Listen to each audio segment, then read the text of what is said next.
বাংলাদেশের সীমান্তের নিরাপত্তা এবং পররাষ্ট্রনীতি ও কূটনীতিক নিরাপত্তা এই দুইটা বিষয় আমার কাছে বাংলাদেশের ন্যাশনাল সিকিউরিটির জন্য খুব সংবেদনশীল বিষয় মনে হয়।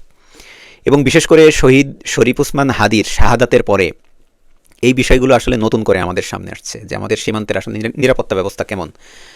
এবং শহীদ শরীফ ওসমান হাদির বড় ভাই জানাজা পূর্বে যে বক্তৃতা উনি দিয়েছেন সেখানে কিন্তু উনি বলেছেন বাংলাদেশের স্বাধীনতা এবং সার্বভৌমত্বের কথা।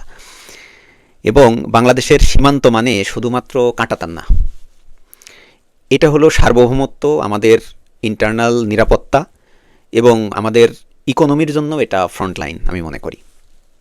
তো আমাদের সীমান্তের আসলে বাস্তবতাটা কি দেখেন যে আমাদের মোট সীমান্ত এরিয়াটা হলো ৪,৪০০ কিলোমিটার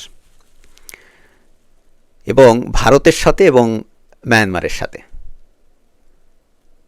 তো এই যে নদী বা আমাদের সমুদ্র বা আমাদের বর্ডার, আমাদের এয়ারপোর্ট, এই বিষয়গুলোর যদি সিকিউরিটি আমরা এনশিওর করতে না পারি আসলে এটা আমাদের ন্যাশনাল সিকিউরিটির জন্য এটা থ্রেট। এবং কেন থ্রেট? বিগত ১৫ বছর বাংলাদেশ আওয়ামী লীগ বাংলাদেশকে যেভাবে শাসন করেছে, এবং শুধুমাত্র আওয়ামী লীগ নয়, বাংলাদেশের প্রত্যেকটা বাহিনী, বাংলাদেশ পুলিশের অনেক কর্মকর্তা, বাংলাদেশ সেনাবাহিনীর অনেক কর্মকর্তা এবং যাদের কাছে বাংলাদেশের নিরাপত্তার অনেক সংবেদনশীল বিষয়গুলা তারা জানে, তাদের একটা বড় অংশ কিন্তু তারা পার্শ্ববর্তী দেশ ইন্ডিয়াতে রয়েছে। এবং আমাদের আশঙ্কা হয় যে এই ইনফরমেশনগুলো অবশ্যই ইন্ডিয়া আগামী দিনে তাদের পররাষ্ট্রনীতিতে বা কূটনীতিতে আমাদের সাথে কিভাবে ব্যবহার করবে এই পলিসিগুলো হয়তো তারা আবার রিভিউ করবে। দেখেন, এই সীমান্তের বিষয়গুলো এগুলো শুধুমাত্র মানবিক না, এটা শুধুমাত্র মানবিক সেন্সে দেখতে হয় না, এটা নিরাপত্তার লেন্সেও দেখতে হয়। আমেরিকার পার্শ্ববর্তী দেশ মেক্সিকো,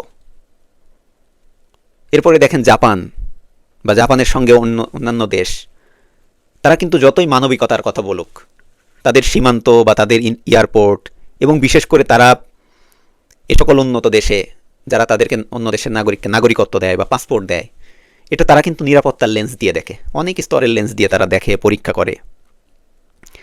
সো একটি স্বাধীন দেশ এটা বলার পরেও আমরা যে আসলে কতটা পরাধীন এটা আমাদের বর্ডার ম্যানেজমেন্ট দেখে বোঝা যায়। এবং এই যুগে অবশ্যই আমাদের স্মার্ট বর্ডার ম্যানেজমেন্টের দিকে যেতে হবে। এবং আগামী দিনে আমি মনে করি আমাদের যারা তরুণ এবং আমাদের পুরাতন যে রাজনৈতিক দলগুলোও রয়েছেন, আপনারা ১০০০টা দল করেন ভাই, কোনো সমস্যা নেই, কিন্তু ন্যাশনাল সিকিউরিটির প্রশ্নে, জাতীয় নিরাপত্তার প্রশ্নে কিন্তু আপনাদেরকে এক হইতেই হবে।